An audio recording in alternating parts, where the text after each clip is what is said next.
Welcome to the stage. Touch podcast. Welcome to the stage.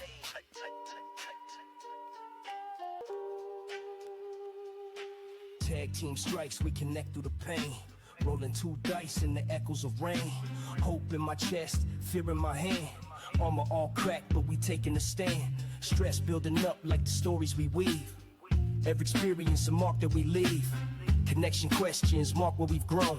Not just in combat, but when we're alone. From campaign frames to memories lost. We paying for the truth, but never count the cost. Count the cost, but never count the cost. This is Sage Touch.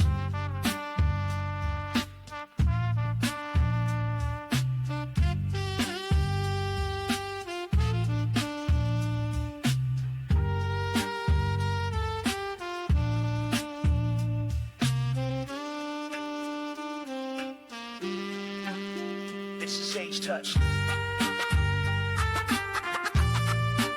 Let the sage.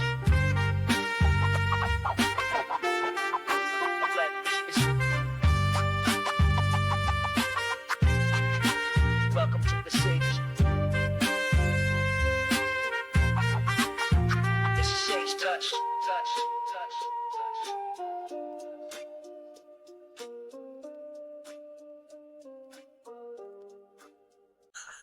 Welcome to the Sage Touched. We're back, and we are not doing campaign frames because at the time of this being released, at the time of this recording, Bloodhunter was just released yesterday. But when you guys see this, it'll be about a week. So you've all kind of been able to look at it. But if you haven't, well, this is the episode. We're taking a break from our normal campaign frames and kind of dissecting them to look at what Darrington Press literally dropped on Halloween. So. Yeah, shadow drop that thing. Yeah, I haven't read it. Have any of you guys read it? I have read some of it. Flipped through. Yeah, I mean, Adam, you've played a Bloodhunter. I am quite excited because I played a Bloodhunter for about 3 years, up to level 10 in a D&D campaign that is, as of today and the last 10 months, one session from being completed. So that's fun. But I made it to level 10 and got to mess with a lot of the nuances of Bloodhunter, primarily just in the Order of the Ghost Slayer. So, AJ, any thoughts about you with prior experience before we start looking through what the heck this thing is? I don't know a ton about Bloodhunter. I know you take damage to deal damage is kind of one of the main things, I think. Adam did a lot of damage. Yeah. I think I will say this. Well, yeah, we'll get there. Never mind. I'll wait. We'll get there. We'll get there. We'll get there. So let's just let me just share my screen. Let's kind of crack some of this Bloodhunter stuff out. The Daggerheart website, if you are interested in looking for it. The Daggerheart Playtest arena is going to be the VOID, where we get to kind of see a little bit about the Bloodhunter. We do get an image of, what do you guys think this is, Qatari? The one with blood on there? Well, no. Like, what ancestry do you think this is? I don't know. I think Qatari, right? Maybe like a orc or something. Or an elf, pointed ears. Elf. I don't know. Kind of thinking elf. Ambiguous. I don't know. A little bit. I think it's the wider nose. Maybe that looks like more of a cat's nose. I don't know. Anyways, that part doesn't matter. Bloodhunters, master the art of hemocraft and explore where secrets may be unlocked within the power of your own blood. Bloodhunters are skilled practitioners in the relentless pursuits of magic and grim abilities waiting to be discovered within themselves. Okay, I didn't know this. We have 3 subclasses? Yeah. They broke the mold. Yeah. It's the only one that has 3 subclasses right now. That's sick. Yeah, I didn't think there were going to be 3 subclasses. I was like, all right, I wonder which 2 of the Bloodhunters are going to pick. Dang, okay. With that, then, I guess, let's... So, yeah, you just have to hit download, and then it'll show the Bloodhunter. All right, so it'll download a PDF here, and let's take a look at this Bloodhunter sheet. So, Blade and Blood. Sure. Let's get a new domain. That's always cool. Getting a new domain's always cool because you always want to think about what can go with this domain also. Yeah, which means that there is a hypothetical Sage in Blood. There's a hypothetical Bone in Blood. That sounds sick. There's a hypothetical Splendor in Blood. That sounds even more intriguing. But yeah. Okay, new domain, which we'll definitely get to those cards. Some of the base stuff, we already know what this stuff is. Their starting evasion is 9, which is middle of the pact, right? Yeah. Yeah, I think the Rangers are at 10 and Rogues are at 10, right? Let me see. I'll just do a quick peek over. So a quick little search. I'm just gonna look over here on my PDF. But yeah, I mean, Bards get 10, Warriors get 11, Seraphs get 9. So a little lower. What's Guardians get then? Guardians also 9. So they are intended to be more tanky. Okay. In terms of evasion, so they're likely going to get hit more often. Because Rogues is when we get up to like 12 starting evasion. Yeah, that's a little rough early levels. Yeah, especially when you're already going to have to be marking your own hit points in order to use half your abilities anyway. They do get 7, which is on par with the Guardian. Guardian gets 7 hit points. So that offsets it a little bit. They also get 6 stress. They get a lot of resources, actually. Is it normal, like, if you have 7 hit points, do the other ones have 5 stress? Is that... I didn't actually know that. I don't know if I mean, usually they have...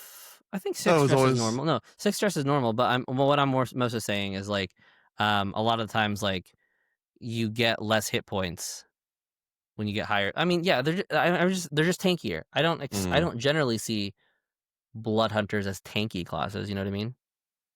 I mean, they're frontline. They're fighter adjacent. Because their counterpart, the Warrior, gets what? What do they have? 11-6? Starting evasion 11, they get 6, so they're harder to hit. Okay. I mean, you have to give Blood Hunters heavier HP because in order to use one of your mainstay abilities, which is your Crimson Right, you're marking a hit point. Yeah. I think it's lasts until... Well, yeah. Let's jump there. We'll do the hope ability last. So Crimson Right, go ahead and read through it. Yeah, so Crimson Right, I mean, is where you are essentially you're taking your blood and imbuing your weapon with that additional magic. Roll an additional d6 of damage when you hit with it. And then at level 5, it goes to 2d6. Level 8 goes to 3d6. So it's not a ton of damage, but the kind of play style of the Blood Hunter is you are imbuing this weapon, which I know in other forms, typically there is a certain like element that you're imbuing it with. So fire, ice, radiant, whatever. In this, it doesn't specify any of that. It's just magic damage. But regardless, I mean, I would anticipate that there's room for you to kind of flavor what kind of magic you're working with within your class. I think it's interesting, though, that the scaling doesn't match the normal tier system. Because usually it's like at tier 1, you get this. At tier 2, you get this. At tier 3, tier 4. Yeah, this one they decided took away tier 2. Yeah. Like, I mean, would 4d6 at level 8 be that much more damage? I don't know. I feel like that's comparable. Yeah, I feel like if you just take it 1, 2, 3, 4, and then have an extra tier here at level, instead of saying level, just make it tiered, it would clean up and be more consistent, I think. Tier 2 starts at level 2. Yeah, tier 2 starts at level 2, so you level up, you automatically get a bonus. So like 2d6 at level 2 is pretty substantial. But is that any more than just, again, increasing your proficiency? It's not, but you're probably going to increase your proficiency anyway. Now you're talking about... Well, no, you automatically get the increased proficiency at level 2. Yeah, so your weapon, let's say you take a longsword or whatever, you'd be 2d8 plus 2d6. But the Brawler does the same thing, though. Well, we all know the Brawler is really strong. I guess from a balance standpoint, I think this makes sense, and I'd want the Brawler to go down. So I think I'm actually okay with this a little bit, but I don't know. Marking a hit point doesn't seem like a lot for just a d6 at level 1. Yeah, it seems pretty costly. Like, say you're level 4, it's still mark 1 hit point for a d6. That still feels like a lot. That still feels like mark a hit point and you barely get a benefit from it. You know what I mean? Yeah. The hit point just feels like a heavy cost for what it is.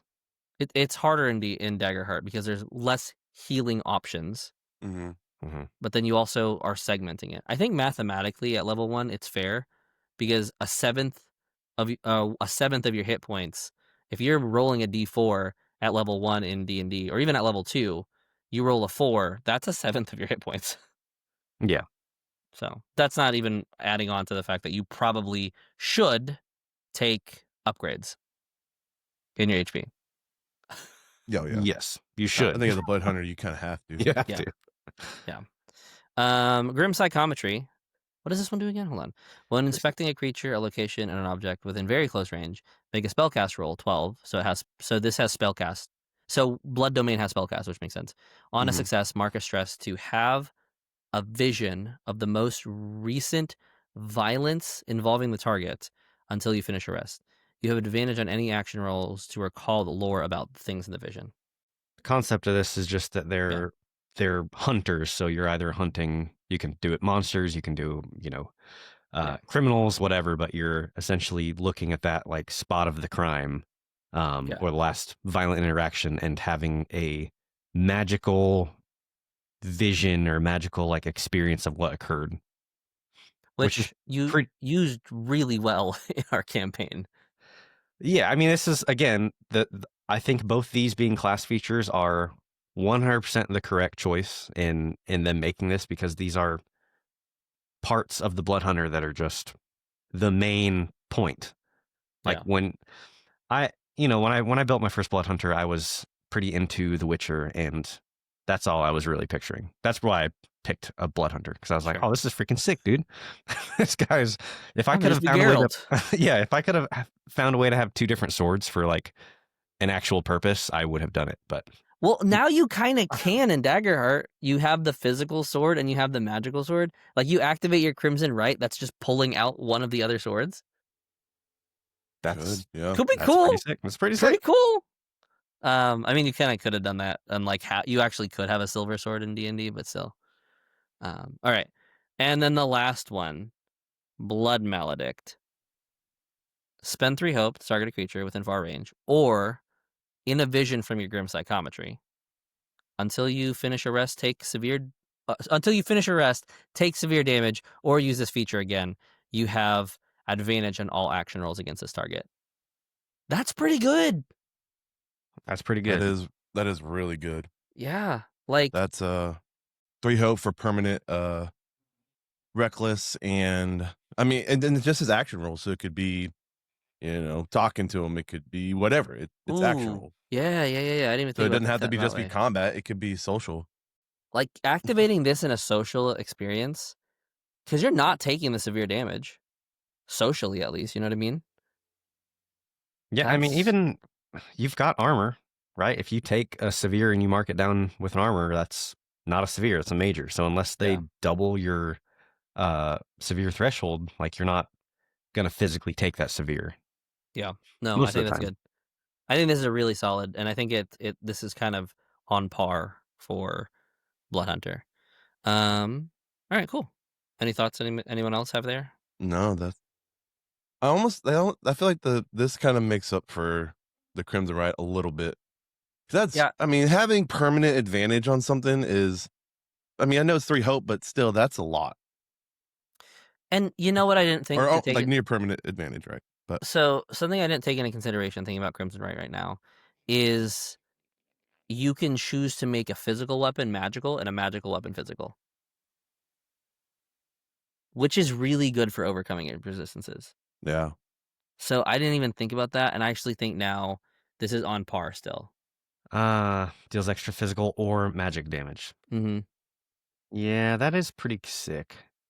If you fight a physically resistant character, it's like, let me show you my ghost sword.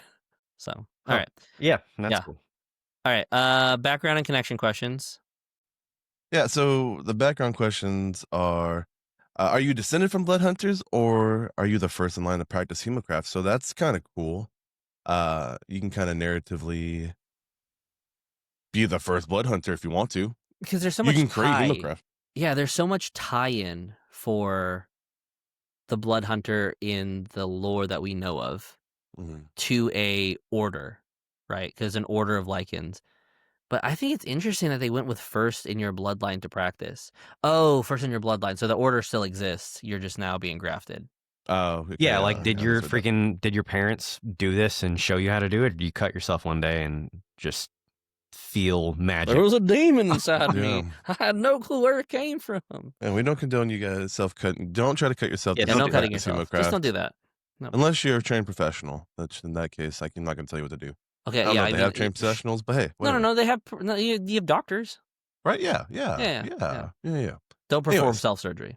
Anyways, AJ. Which blood relative taught you an important lesson, and how has that lesson kept you alive? Okay. Interesting. Okay. Just kind of, I think it was a little baseline. Yeah. The next one though. Who or what was your first kill? So they're assuming that you were just out there slaughtering things. I mean, it could have been a deer. You could have been hunting. Could have been. But probably not. Could have been a ghost. Because the Could've been a thing is, like, ghost. because you probably killed someone in the right to joining, right? Maybe. I don't really know how that would work. I feel like it's Kind kind of feels very assassiny, though. Yeah. Yeah. Which also just feels weird that your agility is not, or your evasion's so low. Anyway, sorry. We did skip this. Oh. You get either a steel needle or a vial of holding a foe's blood. Oh. That's cool. Just casual blood. Yeah. Just casual blood. No Anyways, big deal. Connection questions. But yeah, connection questions. What have you heard about blood magic that makes you afraid of me or concerned for my well-being? Well, I think that is probably the most obvious question you should probably ask someone. Because I think you should be concerned. Yeah. About blood magic. Kind of sits a little bit with the warlock stuff too. Yeah. Because I think the warlock has a question very similar. What act of bloodshed brought us together? Just, hey, bonding between killings, I guess. I mean, if you're playing a blood hunter, you're not playing a diplomat. You're playing somebody who. Oh, you could play a diplomat. You could. You could, but you've shed blood. You know how to do it. You know how to track. You've got all these things in your background, like based on your abilities. So you should have some experience. You should have some experience. And the last connection question that it gives us is, how does my determination to rid the mortal realms of evildoers align with your beliefs? Okay. So this is kind of the first thing that says that you are a blood hunter for good. Yeah.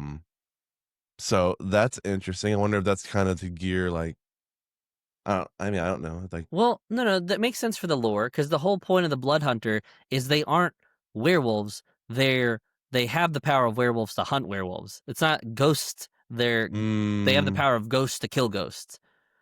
Mutants is I have the power of mutants to kill mutants. I think I actually haven't read a mutant, so I don't know much about the mutant class.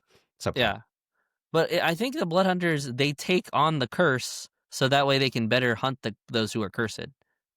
So I think it maybe evildoers in the right, but maybe it's like, I don't know, whatever I guess in your mind are evildoers.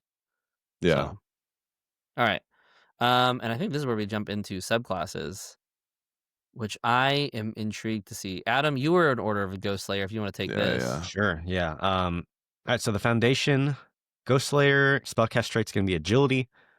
First ability is chasing death. While you have 1 to 3 unmarked hit points, you can use your Crimson Right feature without paying the hit point cost. Okay. If you have only 1 unmarked hit point, you roll d8s instead of d6s for the extra damage. Which I don't really like being at 1 hit point personally. Not a big fan of being at that point. I don't know. That's cool. Yeah. I don't know. Waiting until you have 3 hit points left kind of feels late to start getting your extra damage on the table. Yes. Blade does have some tankiness to it, though. Like, if you took the scramble card, once per rest, you could just totally mitigate damage on an attack. So I think there is a couple of ways you can do this. Fortified armor gives you more damage thresholds. Yeah. Yes, I agree, but it's also there are a few ways to do this. Also, I mean, get back up is a number is one of them too. It says when you take severe damage, you can mark a stress to reduce the severity by 1. Which I mean, I guess that still puts you down to 1 hit point, but I think it's also, I mean, maybe the argument is like you use your Crimson right now, so that way it switches damage types. Like you switch from, but even then, I don't know. I'm with you. I have a hard time finding a good use case for that. And then the other one with your foundation card is Shadowed Grit. When the GM gains a fear from duality dice roll, you can mark a stress to gain a hope, which is pretty neat. That's pretty good. If you have a lot of stress. I'm still stuck on this chasing death to make it better. How do we make it better then? So maybe I don't think you have to. So the way I'm reading it, you don't have to wait till you only have 1 unmarked hit point to use Crimson Right. I think it's it's a passive. You can use Crimson Right at full health, and then once you're at 1 hit point, you get D8s. Yes. So I was reading it like you had to use it at 1 hit point. I was like, why would you do that? I don't know. I feel like maybe you make it to, So I don't even know, dude. You only pay the cost once. I think this is saying if you are not actively using Crimson Right, once you get down to 3 hit points, you can use it and it doesn't cost you anything. So now let's look at Crimson Right again. Mark a hit point to enchant one of your weapons. Until you finish your next rest, that weapon deals physical magic damage. Yeah, so like you mark your Crimson Right, if you're going into a dungeon, it's active the whole time in the dungeon. Mm-hmm. Yeah. That's how I would want to do it. I mean, I don't know. Unless you're in an area where for some reason you have a rest and you're not able to get your hit points back up for whatever reason, and you're starting at 3, you can still use your Crimson Right without having to pay that hit point cost. I would hate to start a rest with only 3, or finish a rest and have 3 HP. I don't know. The only thing I can think of is like maybe chasing death is something where if you already have taken damage, then you can use a stress instead of a hit point and just make it that and then remove everything else. Like say you just took like say you already have missing hit points. If you are missing hit points, then you can mark 2 stress. Make it 2 stress or something to kind of balance it out a little bit instead of marking health. I don't know. Like you're already chasing death. So the idea is you're taking damage on and you've been in battle, and then since you're in battle, since you didn't get to strike first, then you get an alternate cost feature.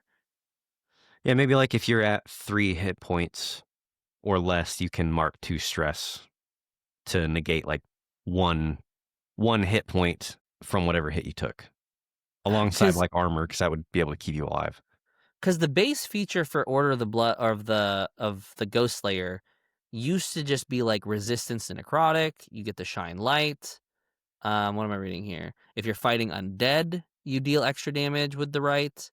So I don't know. I feel like this is. I don't even know if it matches the original Ghost Slayer. I don't remember anything like this chasing death ability. I think this is a brand new. This kind of feels odd. It feels weird. It doesn't feel. Let's just move on. I don't know. I don't like this. Darrington Press. We don't like this. That's all. There's the feedback. Our we don't opinion like totally this. matters. I don't know what to change though. I like the concept. I don't know. I can dig the concept too, but I just don't know how you would balance this out well. All right. Moving on. Specialization. Veil Walker. You can briefly slip into the realm between the living and the dead. This is kind of like Aether Walk. I like it. From D&D. Spend 2 hope to disappear, then reappear next to a creature or corpse within far range. You then have advantage on the next attack roll made in this scene. Dig it. Love it. Cool. Oh, that's great. Wonderful. Cool teleport thing. Yeah. Yeah. And then the mastery trait, Spectral Form. This one's pretty cool. You have another death move option. Oh. Spectral Form. When you choose this option, you clear a hit point, your body becomes spectral, you have resistance to physical damage, and you can pass through objects. This form ends if you clear any more hit points. It also ends if you mark your last hit point, which forces you to take a different death move. And then if you end inside of object or something, you get shunted out and take damage. What's the point of physical resistance, though? With only having 1 hit point? Yeah. I'm not sure. You're just taking damage. It's like, oh, you take 15 points of damage. Oh, that's halved. That's 7 points of damage. That's still a minor wound. I guess if you have armor left, can you use armor as a spectral form? Yeah, I guess. Yeah. It reduces. But if you're at a death move, you're probably out of armor. You should be. You should be. If you still have armor on the table, if you hit. If you have armor on the table and you're forcing a death move, then you did something wrong, player-wise. I'm not impressed with Order of the Ghost Slayer, I'll be honest. I think it leaves a lot to be desired. I do like this additional death move. However, some things are a little off. I think this resistant to physical damage just makes it sound weird and it's more confusing than it is helpful. So again, if you get rid of that, you it is cool though. Spectral form. You can go a far range. You have 1 hit point and go from there. It at least gives you a shot to get healing or start over, reposition. Yeah, I don't hate it, but I don't hate spectral form, but there's some things that are like, what's the point of this? Yeah. Okay. Let's just okay. Out of 10, where are we rating Order of the Ghost Slayer before we continue on? Overall, 4? Yeah. Where are we counting this? I'm too optimistic. I would say like a 6. I'm at 5, so we average out at 5. Sounds good. All right. Order the Mutant, which I think I know the least about. So I'll take this one. Mutagens. You employ mutagenic toxins created to enhance your abilities. When you finish a rest, you drink one of such toxins to gain its effects, which lasts until you finish your next rest. These effects include +1 bonus to one trait, a -1 penalty to a different trait, and your choice of the following. Celerity. If you're restrained or vulnerable, you can mark a stress to end the condition. Good. Durable. Yeah. Your armor score increases by 2. Wonderful. Very good. Hunter senses. You have advantage on any action rolls you make to track a creature. You can see in complete darkness. Great. This is great. Yeah. These are great abilities. When you finish a rest until your next rest. So this is always in play. Essentially. Am I reading this right? Uh-huh. You choose one, but yes. Well, yeah, but you always have a +1 to one trait and a -1 to another trait. And so yeah, I'm dumb. I'm super dumb, but I can move really fast. Yeah. Is how I'm reading this. Why does it have to be agility though? Could you go mutagen and just go full strength? You can go full strength here, right? I think you still could. I mean, I think it just depends on how much spellcasting there is on these other cards. But glancing through, there's a fair amount of spellcasting. I would not want to dump agility for stat. Joke's on you. It might not be your highest, but all right, improve mutagen. I mean, these things get better. When you choose a mutagen, your options also include. Okay, so you don't get both. You get both. You get more choices. Nerves of Steel. Whenever you mark a stress, you can spend 2 hope instead. Evasion increases by 1. Pretty good. Iron Skin. Your severe damage threshold increased by the number equal to your proficiency. It's pretty good. Pretty good. Volatile Toxins. You can choose 2 mutagen benefits instead of 1. Oh, but you need to mark a hit point. If you mark a hit point, that hit point can't be cleared. So you can take 2, but you are sacking a hit point for it. I can dig it. I'm into it. I'm into this. This is all good stuff for me. I feel like the best ones are the foundation card. Yeah, I will say for a foundation, this armor score increase should just be 1. Yeah. I think 2 is a lot. Because that's basically 2 extra hit points if you're really thinking. I mean armor is just basically extra hit points. I'm thinking like that's what I'm taking every time. Like, yeah, I'd do the same thing. 2 armor's huge. 2 armor's massive. I mean, unless I'm specifically trying to hunt something, right? Yeah. But yeah, I take the armor every single time according to these options. If anything, I'd mark a hit point to increase my armor and maybe increase my evasion. But yeah, I'm digging it. Improved mutagens don't really feel improved though. The volatile toxins feels great, but this feels they're cool. Mastered mutagens. The trait penalty you get from your mutations instead a +2 and a -2, respectively. When you choose a mutation, you also get to choose from this. The following: Aether Blood. Within line of sight, you can see creatures and objects that are invisible, and visual illusions appear transparent to you. Okay. If a creature or an object within your line of sight has been transformed by magic, you can see its true form. Pretty good. Pretty good. Fury. When you make an attack roll, you can mark a stress to gain a bonus to the roll equal to your proficiency. It's okay. That's okay. I mean, at that point, It'll get you above a threshold if you're right on the edge. Yeah. So that's pretty good. That's a plus, what, 3, 4, 5-ish? Yeah. Well, no, at 8, it's at least mastery card. At least 4, 4, right? 5, 6, 7. Yeah. Yeah. And then Steel Flesh, your major damage threshold increases by the number equal to your proficiency. Oh, your major. Okay. Yeah, the other one was your severe. I can see this. I think this is good. I think these all have like their own use cases, just depending on what you're getting ready to go do. It's a very flexible class. Yeah. So if you don't know what you're going for, take your armor. Immune. Yeah. If you don't have a choice, take your armor. I'm not sure what's gonna happen today. I'm gonna have 2 extra armor today. Yeah. Even if this was 1, this is still worth it. Yeah. This is still better in most cases, even if this was a +1. I would say. Because now, arguably, going volatile toxins and you go increasing your armor by 1, why? Why even bother? Like, don't take volatile toxins. Just don't take this. If you're going to get 2, just take the 1 of the other one. So that way, because it's just redundant. Yeah. And armor can't be repaired on the fly. Healing can. So this is just redundant if you do take the armor 1. Anyways. All right. Score? 8. I'm at a 7. I think I'll go 8 as well.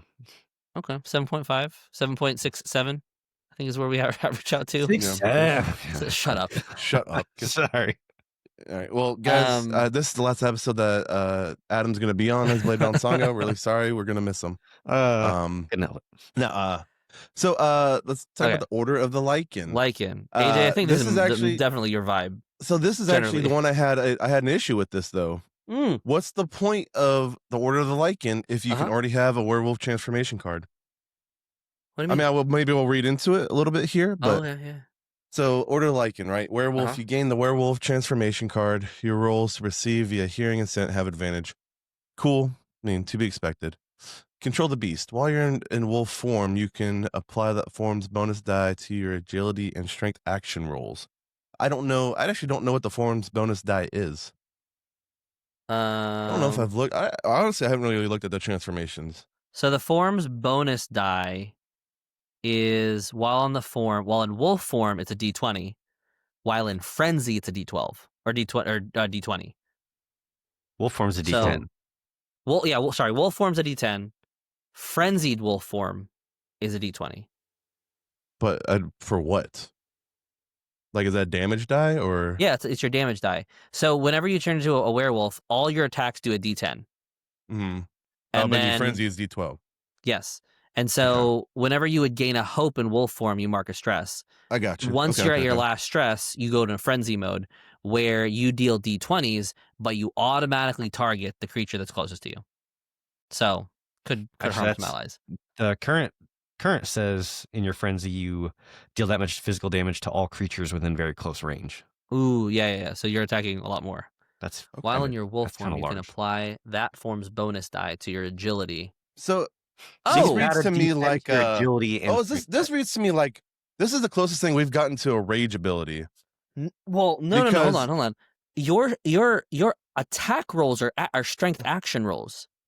Yeah. So you're rolling 2d12 plus 1d20.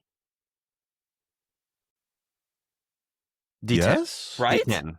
If you're Not frenzied, D20. yes, it's a D20. But if you're frenzied, it's if you're D10. regular, Stop saying D20 because everyone's thinking, "Oh my god, these are broken." If you're regular, it's a D10. But if you're frenzied, that's a D20 to hit. Well, the D20 that frenzy is only your last because the moment you hit stress, you do your big frenzied attack. So it's only for 1 attack. Oh, but still, okay. So you don't stay frenzied. Are you sure? Hold on. You go into a frenzy, roll a number of d20s equal to your tier, automatically deal that much damage, and then I read that darn wrong. No, you're right. I am the not smarts. So you get a D10. D10. So But yeah, 2 d12s and a d10. That's pretty good. yeah, do you think that would apply double like that? I don't know. Yeah, because It's you can apply the form's bonus die to your agility and strength rolls. I read that more as like you're climbing, jumping, your Your attacks, reactions. every one of your weapons is that type that trait roll. That is fair.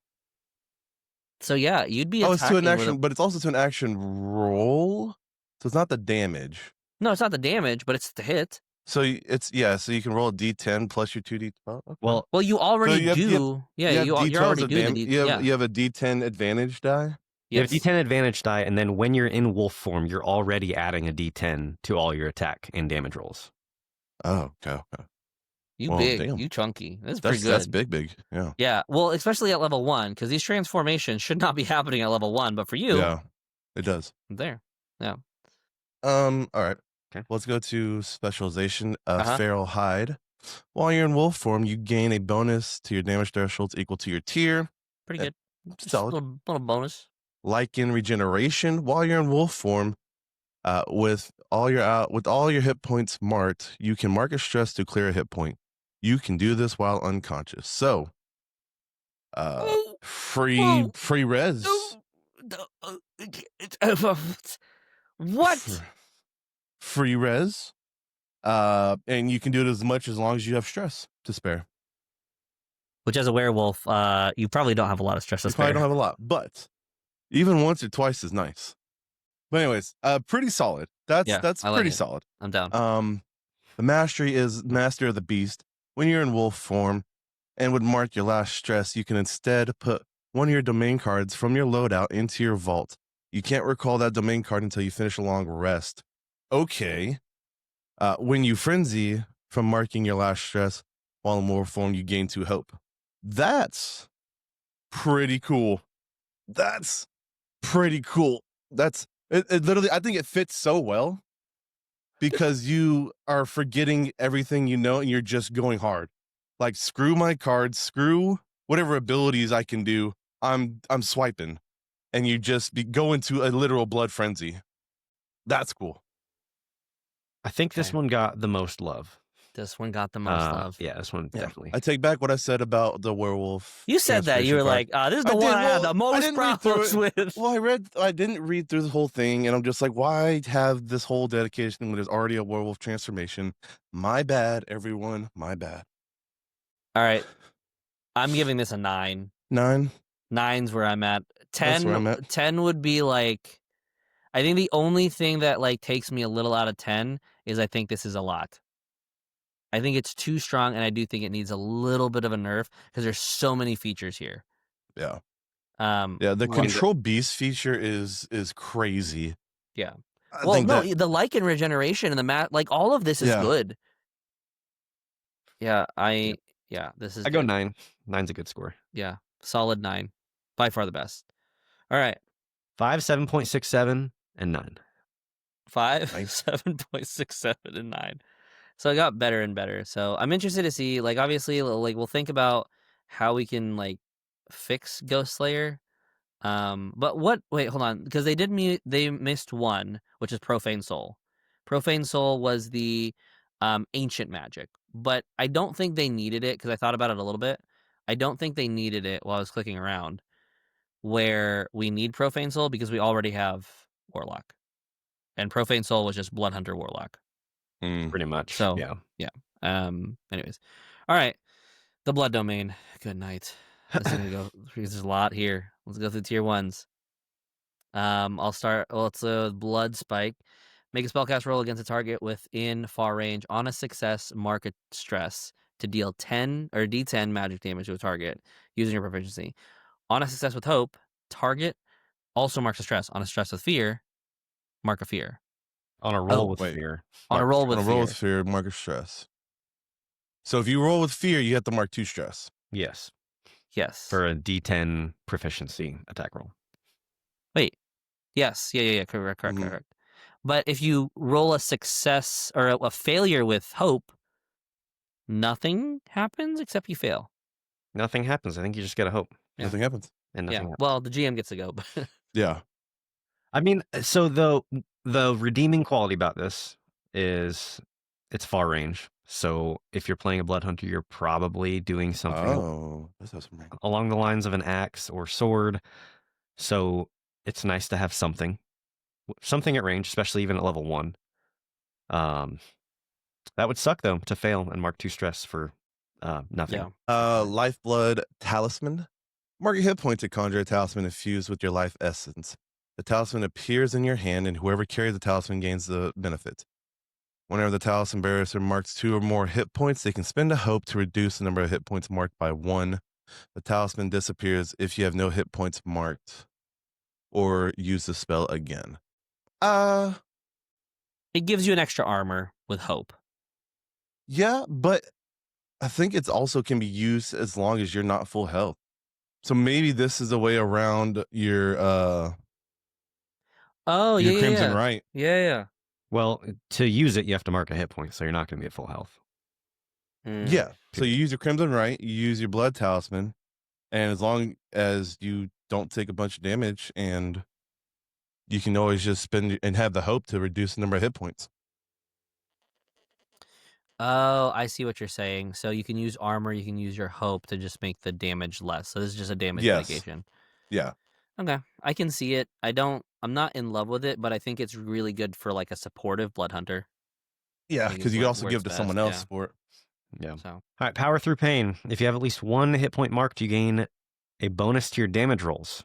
The bonus equals twice your number of marked hit points. a little bit. So Okay. yeah, do little more chunks. damage, the more hurt you are. Yeah, not too bad. And if you're going Ghost Brand of- Slayer, you add that when you're at, you only have 3 hit points left. You've already marked 4. Now you're getting plus 8. Yeah, plus 8. I mean, it's gonna get you over thresholds. Yeah. Which is really because a lot of the times like, you're only shy by a little bit. So Yeah. all right, Brand of Castigation, which I know I've seen used. Yeah. When you deal damage to a creature, mark a stress to see a red magical mark on them. I guess it doesn't have to be a red, Does but not blood have makes to be sense. red, dude. Well, I mean, it's blood. Anyways, Fine. Until the mark disappears, you always know where the direction of the target that's relative to you. That creature marks a stress each time it deals damage to you or an ally of yours within very close range. The mark you, disappears when you use the spell again. Damn. The hell? It's a lot of stress. Yeah.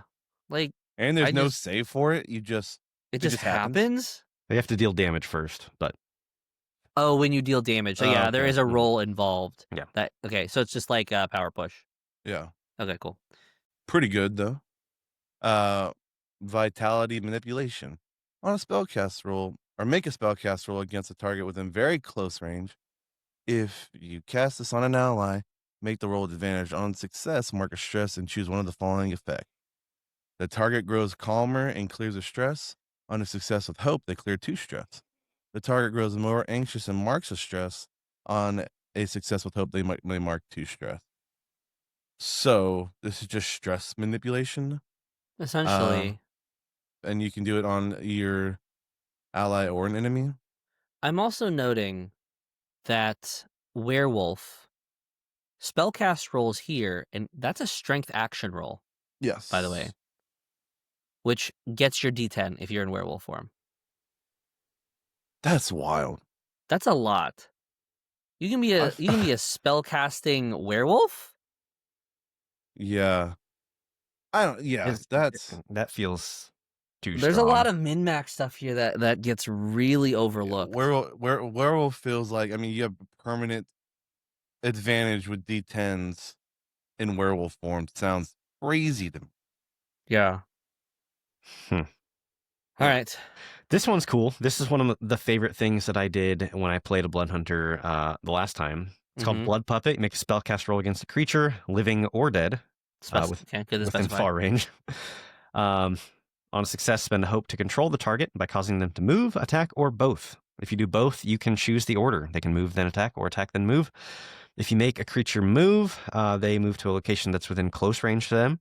And if you make them attack, make a spellcast roll again against a target within melee range of them. On a success, deal D10 physical damage using your proficiency. So, moving living creatures is what's wild to me on this one.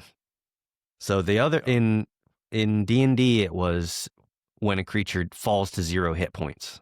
You could essentially take that reaction and have them go move and attack and whatever. This is moving living people. This is too strong. Which is, really I mean, strong. It gets me excited, but I do think close range, if they're next to a cliff, right? I mean, oh, they only deal the D10 physical or proficiency though. They don't deal the creature's damage. yes, if you move that's good. Move the BB, Yeah, Still but too much. still, hey, giant troll with 15 hit points, go walk off that cliff. See ya. There needs to be a blood cost to this. Yeah, there needs to be something. This feels really This is strong. too much. This is too much. I like it. At at level 3, this is too much. Maybe this is good if it's just dead, and then it says something like at tier 3 you can target living, but even then that's still a lot. That's a lot. This needs a cost. I think this needs to have something where you can do something that's like the GM may spend a fear to attempt to resist it, and they have to roll a spellcast roll X. Like, there has to be something for the GM to counter this, because if I'm on a cliff, walk off, right? Yeah, exactly. Yeah. Like, I mean, that's there's nothing in the wording of it that says anything else. Like, it's like, oh, there's a window behind you, attack the window and then jump out of it. Right? Yeah. Yep. Yeah, this is a lot. Blood puppet needs to be nerfed for sure. Man, that one's disgusting. Burning blood. Make a spellcast roll 12. On a success, mark a hit point. They're fine with marking hit points here. As you conjure a bead of blood, which you lob at a point within far range. A wave of heat fills the area within very close range at that point, igniting internal vitals of those caught within. Each target within the area marks 1 hit point. On a success with hope, each target in the area instead marks 2 hit points. Okay, so it's no damage. It's just this cannot, like, it's the thing is, like, it's spellcast 12. Yeah, that's not a lot. That's not a very hard DC. This is a you need to roll. All you need to roll is average. Yeah. To get you this can to pop and you up. can roll below average because you're going to be using your spellcasting trait plus experiences plus if you have advantage. I mean, plus if you're a werewolf. Yeah. It costs blood. It costs hit points. Hit points though. It costs 1 hit point, but you're guaranteeing a hit point. It's different between damage. Like, if this thing dealt damage, I mean, yes, it's still 1 hit point anyway. Hit point. But you throw this in, like, a political situation. Yeah. Like, you know, obviously smart planning, but I feel like the spellcast roll shouldn't be 12. It should be you make a spellcast roll against the target, not the DC of the target, not the DC of area of effect, simply though? 12. Well, yeah, but you can have it where it's like you hit the target, because it's like you're still targeting a location, and then anything within very close to that location. Yeah. And they don't have to make a save; they just take it. They just take it. I'd also be fine with it being spellcast roll 12, and then they make the save, and then if they succeed or fail, then that depends how many hit points. Because, granted, Daggerheart wants to roll less. I understand the general idea of that, but I still think just like flat 2 hit points, that kills every minion. I mean, anything really kills any minion, but this is just this needs tuning. Whatever happened at 3 needs tuning. Yeah. I love it. I'm not a GM though either, so. All right. Let's talk about Grizzly Harpoon. I love the names, though, by the way. The names are great. Yeah. You launch a harpoon of blood at a location or a creature within far range. If the target is a location, make a spellcast roll 13 on a success. Mark a stress to pull yourself to a position within melee range of it. Love it. This is always fun. Yeah. If the target is a creature, make a spellcast roll against it. On success, mark a stress to deal 3d8 magic damage to the target. You then pull the target straight toward yourself or pull yourself straight towards the target, ending within melee range of each other. Solid, straightforward card. This feels like this should be the level 3 feature. Yes. Good card. No Good complaints. Yeah. Great Yeah. card. Just Far range too. I mean, that's great. solid, Yeah. solid card. Yeah. Good guy card right here. Yeah. Especially you don't have to. It doesn't have to be against a creature. You can Spider-Man web this thing as long as you got stress. Yeah. I can dig this card. All right, Weave the Flesh. Once per rest, mark a hit point to allow each ally within close range to clear a hit point or a stress. You can mark a stress to allow those allies to clear one of each. So this is getting back to the I'm taking damage or stress to allow all my allies to heal. A little more of the supporty. This is good. This is solid. And it really kind of hits those the support Blood Hunter a lot. And I really like the idea of Weave the Flesh. Yep. Trading 1 hit point for a potential 4 hit points. I mean, 4 or 5, depending on depending on how many in your party. Yeah, Yeah. that's I take that deal. Yeah, 100%. All right, Mutual Suffering, which don't we have something like Shared Suffering from Dread Domain, something like that? When an attack from a creature causes you to mark 1 or more hit points, you can make a reaction roll to use your spellcast trait against that creature. On a success, the creature marks the same number of hit points you just did, and you can't use the spell again until you finish a rest. This is Vengeance Guardian beta, but worse. This is beta Vengeance Guardian, where it just does the same amount of damage that you dealt to it. Yeah, and it's only one time. Yeah, I don't hate it. I think it's good. This is good. Balanced, level 5. I like it. All right, Parasite of the Will. Make a spellcast roll against a creature within very far range. Bloodhunter's got some range on him. With these cards, slinging that blood. Slinging blood. Against a creature with a very far range. On a success, mark a hit point to conjure a tiny magical bloodworm that burrows into the target. So gross. On a success with hope, the target isn't aware of the worm within. That's dumb. What the hell? All right. You have advantage on any presence rolls against the target, and whenever they make the roll, you can spend a hope to give the roll disadvantage. You can destroy the bloodworm to cause the target to mark a hit point. So again, social fucking blood hunter. Sorry, I shouldn't say that. Hell? But yeah, social blood hunter. Let me just infect you with a worm. Here's a worm that's gonna make you like me. Yeah. Damn, dude. That was cool. This one is cool. I really like this one. This is cool. This is just cool. I really like this one. I'm a fan. This gives me very much so cult leader blood hunter vibe. Like this, yeah. You leave the bunch, man. This is this thing just said like, okay, now this might get cut, which means it probably won't get cut and it will show up in the video. But if you are playing a seductress vampire, you could give someone an STD. That's a real. That's just saying.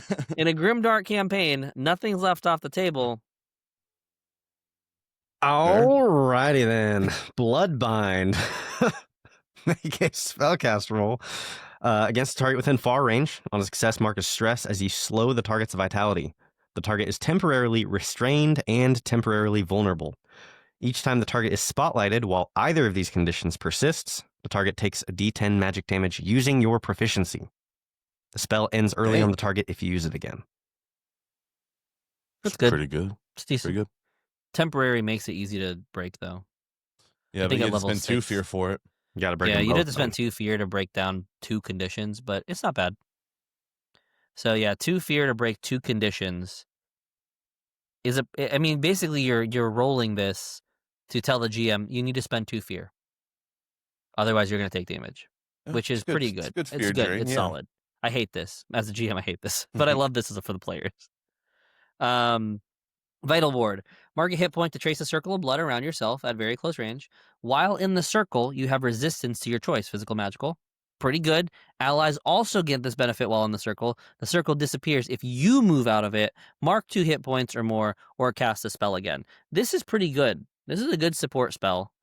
Yeah. But it's conditional on the fact that you have just made yourself a target from the GM for the GM. Yeah. Cool. Solid. Yeah. Blood Touched. While you have 4 or more of the domain cards in your loadout from the Blood domain, gain the following benefits. When you take enough damage to mark 2 hit points or more, gain a hope. For every 3 hit points you have marked, you gain +1 bonus to your evasion. Great. Yeah, really good. I always love the touch spells. Yeah, really good. Good. Wonderful. Vampiric Strike. When you make a successful attack roll against an adversary and cause them to mark 2 or more hit points, you can spend a hope to clear a hit point or stress. So make a big hit, spend a hope, and get your health back. Suggestion. Just going to be perfectly honest. This needs to switch. It's with too Blood high. Puppet. I agree. Yeah, Blood Puppet should be 7. This should be that Vampiric Strike should be 3. Even if you wanted to nerf Vampiric Strike and make it spend 2 hope to clear a hit point, I'd be fine with that too. I think having a way to gain some of your health back while you're taking so much from especially yourself, at such a low level. Yeah. Early on, it would be helpful to have another tool to get your health back. Like, I think I'd be okay with Blood Puppet at 7 higher. Yeah, especially because you got, spellcasters, you got, GM has counterspell access as well. There's a couple more different ways to mitigate Blood Puppet. I think this creature, this Blood Puppet, does need to have, if it stays at 3, needs to have a stipulation of the target being the same size as you. Yeah. Like, or in a distance. Like maybe they can only move within close range or something, right? Would it make you happy if there were verbiage in here that said, like, you can't move them to a place for self-harm? Like they have... Maybe, but this text is stacked as is. Like, how much more can you fit on the card? Yeah. It's a hard one to balance and a hard one to write, I think. Yeah. So which is why I think it needs to be a little further down. Anyways, where were we at? 8s? We're at 8s. 8, yep. Life Leash. Spend a hope to allow yourself and a willing ally within far range to redistribute hit points between the two of you. You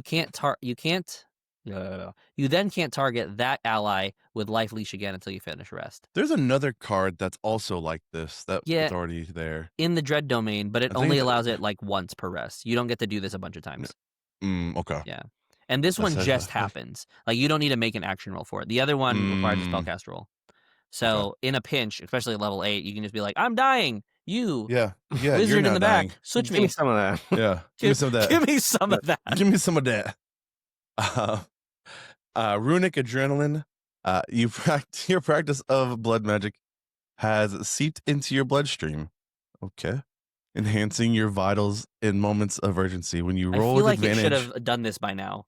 By the time you hit level 8. Yeah, level 8. It should have already been in your bloodstream. But that's... Anyway, sorry. When you roll with advantage, use a D8 instead of a D6 as your advantage die, if you have 1 or more hit points marked. After you make a strength, an agility, or a finesse roll, you can mark a hit point to add a 1d8 to it and add it to the result. I think this does depend on the GM. I think this depends on the GM, though, because some GMs, like myself, will always be like, yeah, go ahead and add your advantage die. That's fine. Yeah. Like, so you kind of have a choice. I think it kind of is up and down depending on the GM's ruling on when you can spend your abilities to get bonuses. But this is good, I think. Yeah. Bloodbath. Once per rest, spend a hope to unleash waves of blood around yourself. Make a single spellcast roll against each adversary within close range. On a success, a target marks a hit point and a stress. On a failure, a target marks a stress. Each ally within close range marks a stress but clears a hit point. Okay. You're automatically going to hit all allies in close range. They're going to have to mark a stress, but they clear a hit point. That's a lot of blood. We saw something earlier, Burning Blood, where this is make a spellcast roll. Very low spellcast roll, mark a hit point. What's the cost for this one? It's just straight up a hope. So it is better. And it's once per rest. Yeah, and it's once per rest. But this isn't once per rest for Burning Blood. Burning Blood you can just do as many times as you want. I still think Burning Blood should be up a little bit too. And should have a higher cost. But yeah, Bloodbath I think is solid. I think this is a good card. It does so much. Yeah, it does a lot. It does a lot and very supportive too. Yeah, a lot of stress marking, a lot of hit point marking, and hit point clearing. Yeah, that's yeah, I can dig it. You're a supernova of blood. When it says make a single spellcast roll against each adversary within close range. Yeah. It means you have to roll. You're gonna have you roll once and you hit with everyone, but that's kind of how it is with all AOE. So I don't really know. It's a little redundant, I think, maybe. Now we are going into 9s and 10s. So make a spell. Or no, we just hit 9. This is our second 9. Yeah, Lift of hemorrhaging. Gosh darn it! What the hell? I was hemorrhaging. Make a spellcast roll against a creature within far range. On a success, mark a hit point to sear the target with a magical glyph that lasts until the GM spends 2 fear to remove it, or you take severe damage. Whenever the target marks a hit point while the glyph remains, you can mark a stress to make them mark an additional hit point. This good. Yes, it good. feels a little weak for 9, in my opinion. I don't think so, because your allies benefit from this too. Oh, you can mark a stress anytime he marks hit points. Anytime he takes hit points. Oh, I didn't. Okay, I didn't. However, if you're playing the Lycan and you're doing werewolf stuff, this is not the card for you because you're already going to be. You need yeah. You need your stress. Yeah. So okay, pretty good. Yeah, I dig it. Crimson Adamants. Sure. Adamants, I think right. It looks about right. Should have said it with confidence. Crimson Adamants. When you would mark your last hit point, spend a hope to mark a stress instead. Okay. Yeah, I mean it's good. So spend a hope and a stress to not mark your last hit point. I just think this is a little weak. This is weak for sure. 10, yeah. But this card needs to be like level 1 or 2. This? Yes, or I think maybe a little anyways, higher, maybe like 4 or 5. This is the Ghost Slayer card right here. Is it? Because Ghost Slayer just gets to go back up anyway. Is it Ghost Slayer? Yeah, Ghost Slayer. Well, I'm saying if it was a lower tier, they would actually make Chasing Death a usable feature. I guess. I think how this would be better is if you instead of whenever you are marking a hit point, you can choose to just mark stress instead, just period. Yeah. Just make all damage you take all be stress. Your Crimson Right, you can use stress. If someone hits you with damage, you can just use stress. I think that would make this a really good level 10. Yeah, I definitely agree with that. Yeah. Because you're already marking stress. You just make it where you never have to take hit points. So you can just mark stress, or you can sit. So say you're in Ghost Slayer and you're at 3 hit points, and you have all stress. Now you can just keep marking stress every time you take damage, and you'll stay in that sweet spot. I think that's how I would fix this, and I think it hits the same idea of adamants. Yeah. Because adamants at its core. Let me just look at the definition. Let's Google this word. I don't know. Yeah, adamants is just to be like headstrong, bold, like you are adamant at it. So, All right, last but not least, though. That would be sick. Sanguine Feast. Make a spellcast roll against an adversary within close range. On a success, spend 2 hope to mark 1 to 3 hit points. And if the target marks twice the number of hit points you marked. If this causes the target to mark their last hit point, you can clear the hit points you marked to cast this spell. Make a spellcast roll. Make a spellcast roll, succeed, spend 2 hope. You mark 3 hit points on yourself. Your target marks 6. If they die, you get all 3 of your hit points back. It's just this actually is on par. This is good. This is on par with all the other stuff. So good. It's on par with the other stuff because we have the Blade Domain ability that's just like if you hit, deal 5 damage. Is there really? Yeah, there's a Blade Domain. It's like the Slayer. I've never had a level 10 card. I've never held level 10 card or 9. Let me see. Hold on. If I go to domains, let me just tell you what it is. There's this one. When you make a successful attack against the adversary, you can mark 4 stress to force the target to mark the number of hit points equal to the number of hit points that you currently have marked. Yeah, Battle Monster. That's another. That's basically on par with Battle Monster. Yeah. I think it's Reaper Strike. Yeah, Reaper Strike. On a once per long rest, spend a hope to make an attack roll. The GM tells you the targets that are within range that would succeed. Choose one of these targets and force them to mark 5 hit points. Dang. You get access to it. Your blade blood. Yeah. So I mean, my thing is Reaper Strike and Sanguine. Hey, well, here's my thing is why get Sanguine Feast when I can just do Reaper Strike and not take the damage? But why not do both at the same time? Yeah, you could. You could do both. I mean, you could do 11 hit points. Yeah. And back to back. No, here's the thing though. At that range of damage, you could look at your party at that high a level and just walk up to like an eldritch being that's like invading Earth or invading the mortal plane, and you'll just look at your party like, guys, watch this. I'm gonna roll twice and kill him. Yeah.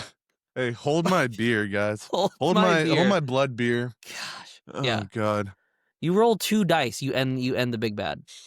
Potentially. It's not probably what's gonna happen, but 11 hit points is it's a lot. Yeah, the GM has a lot of tools at that high level, so that's not how it is. But you legitimately could. Those abilities are legitimately those abilities where you just walk into the BBEG and they are dead. Yeah. So here's my only complaint. Coming back to the Order of the Lycan.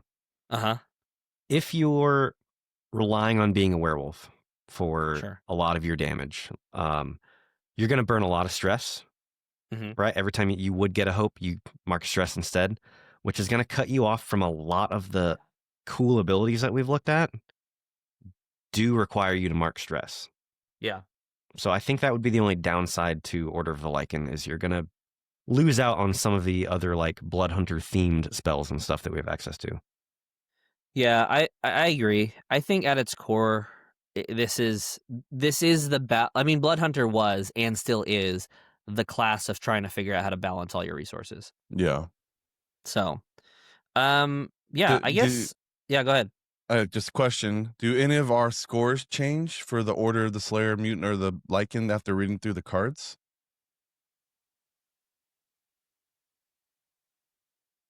All right, let's go with Lycan. Lycan? Anyone's scores change on Lycan? Maybe it gets bumped down to an 8. I think it's still really good. I think it's still really good. I would probably go 8. I still think it's 9. Right. It's a lot of stress. 9. I don't think Lycan drops at all. My only thing for it is Control the Beast. Your spellcast rolls get a bonus D10. Like that's just too strong, and you get that base.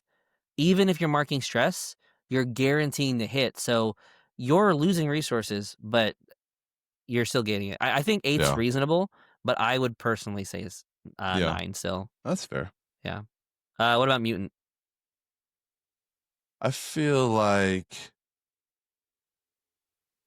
I think Mutant stays the same. I think do Mutant too. is unchanged regardless of how blood goes up and down. I think it's a really good middle ground because you have a lot of different options of what you can take, and nothing in the like Mutant subclass is requiring you to spend stress or anything. So you're gonna have full access to. You're gonna have your full pool essentially to use all these other abilities. So I'm staying 7.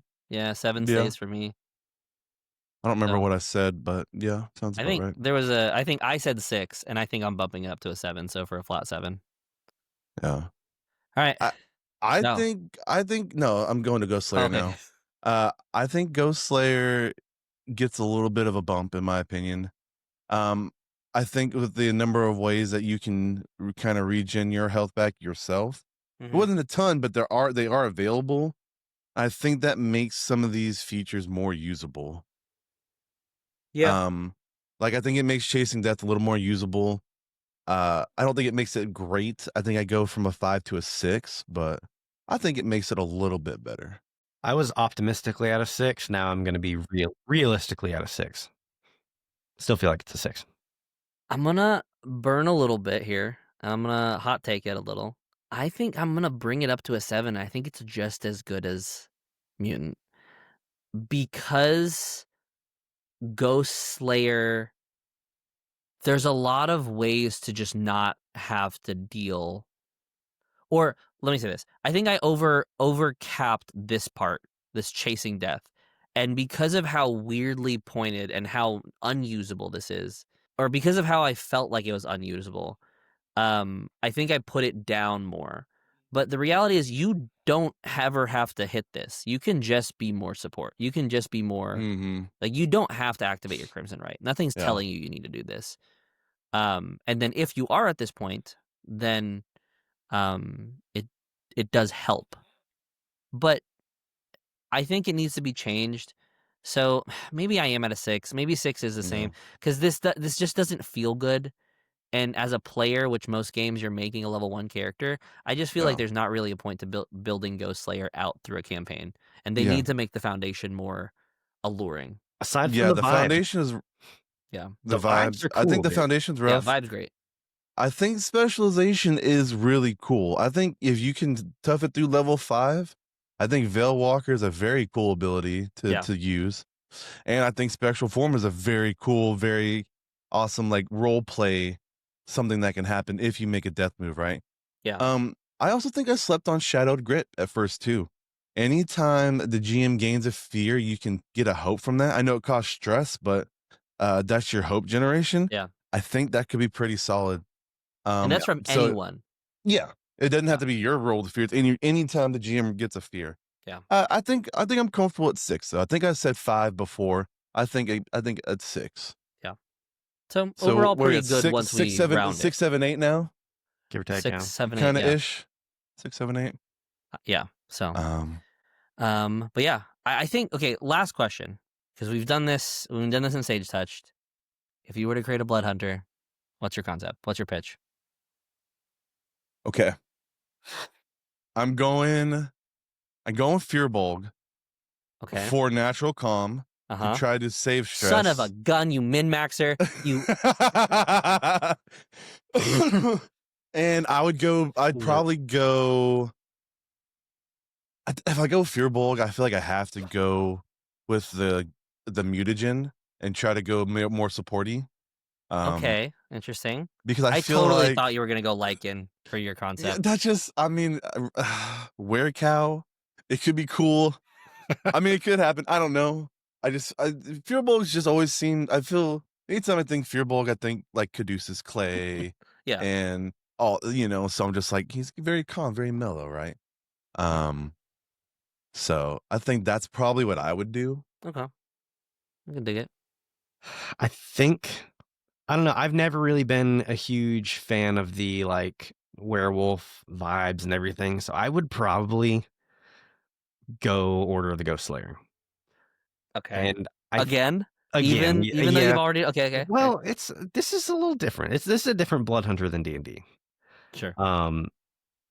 As far as like ancestry goes, I'm not remembering what all of the different benefits are. I think for the vibes, it would be really cool to do like a Master Uguay type of Galapa Ghost Slayer, where he's like a spectral turtle.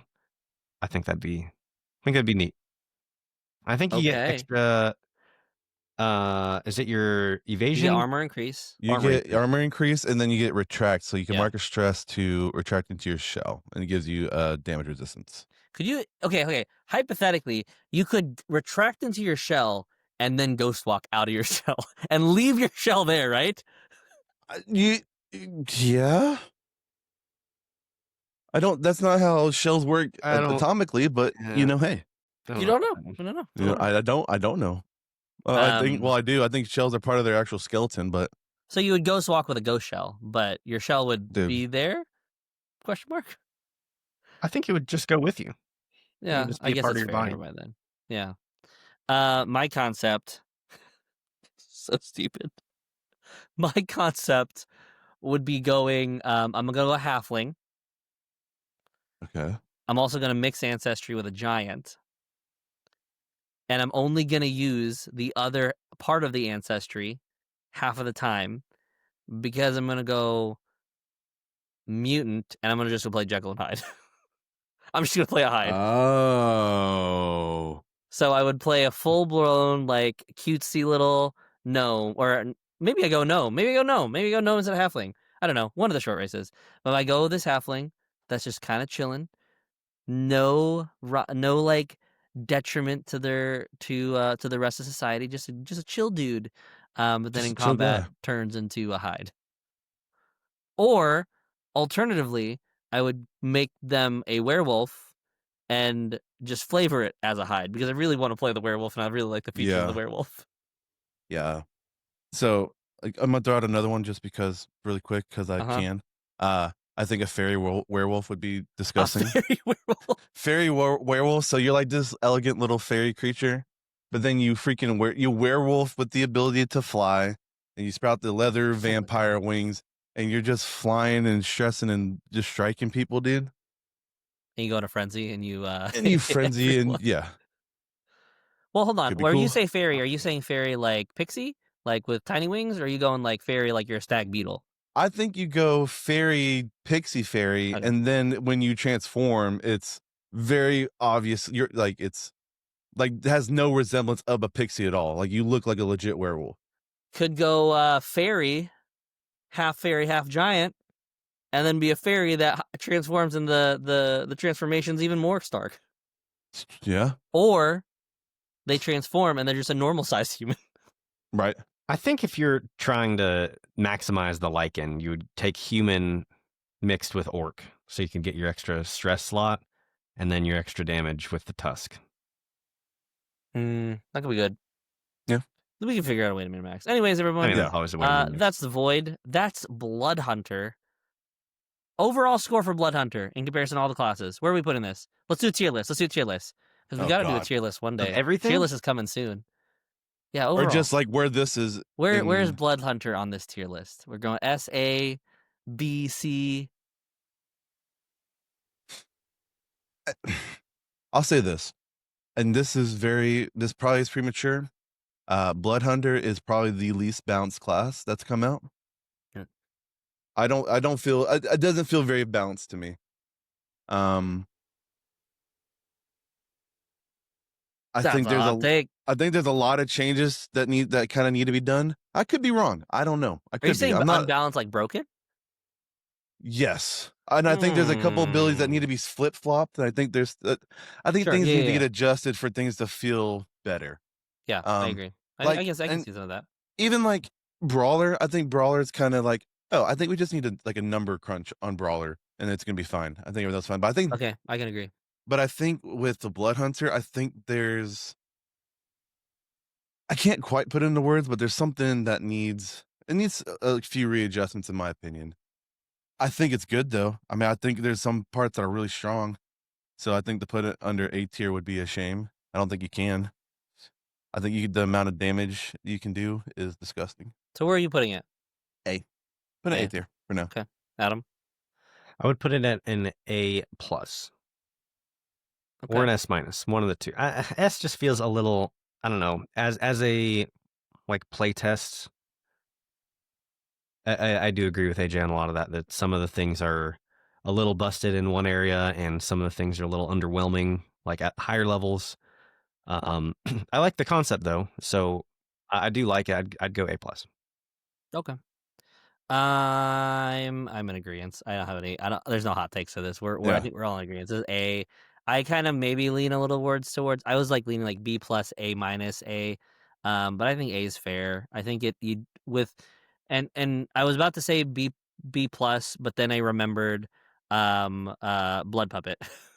Blood Puppet. Blood Puppet's just, what the hell is this? Yeah, Blood Puppet I think is the biggest change that needs to happen. Yeah. If you change Blood Puppet and Ghost and the Ghost Slayer, but Blood Puppet in overall for the Blood Domain is the biggest change. So, but yeah, that is the Blood Hunter, guys. Thank you so much for watching and joining in on as we discuss things that we probably don't know really anything about, but thanks for listening to us talk about it. Make it look like we know what we're talking about. And we've only played a couple games of Daggerheart.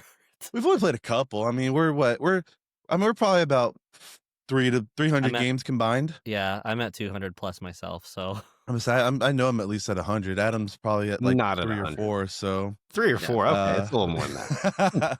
But anyways, thank you so much. This has been Sage Touch. Please go ahead and like, comment, subscribe. Our link's going to be down below for all our social media. Join us on the Discord. The Discord's where we're going to get the most interaction with you guys. So if you ever have any questions about the Blood Hunter, about anything Daggerheart, ideas for videos, anything like that, hit us up on the Discord, guys. And thank you, and have a good night. Yeah. See you next time. See you. Welcome to the stage. Touch podcast. Welcome to the stage.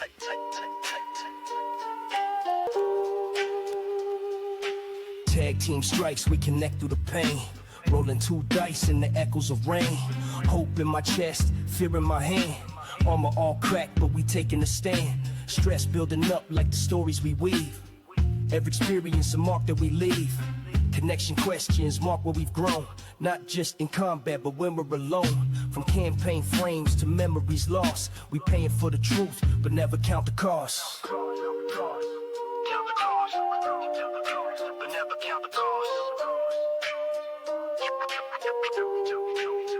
This is Sage Touch.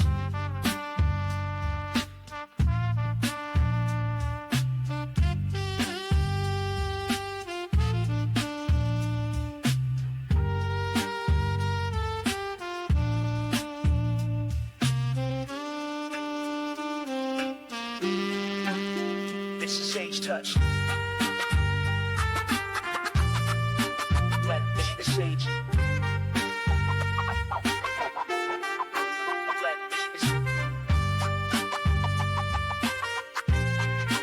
Welcome to the stage. This is Sage Touch.